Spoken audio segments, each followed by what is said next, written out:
నేను నీ కాపరిని, నీకు లేమి కలుగదు. పచ్చికగల చోట్లను నేను నిన్ను పరుండజేయుచున్నాను. శాంతికరమైన జలముల యొద్ద నిన్ను నడిపించున్నాను. నీ ప్రాణమునకు సేదదీర్చుచున్నాను. నా నామమును బట్టి నీతిమార్గములలో నిన్ను నడిపించుచున్నాను. గాఢాంధకారపు లోయలో నీవు సంచరించినను ఏ అపాయమునకు భయపడవు. నేను నీకు తోడై యుందును.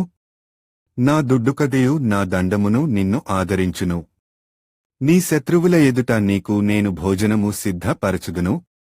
నూనెతో నీ తల అంటియున్నాను. నీ గిన్నె నిండి పొర్లుచున్నది. నీవు బ్రతుకు దినములన్నీయు కృపాక్షేమములే నీ వెంట వచ్చును. చిరకాలము యెహోవా మందిరములో నీవు నివాసము చేసెదవు. ఇదే నా వాక్కు. 23వ కీర్తన 1వ చరణము నుండి 6వ చరణము వరకు.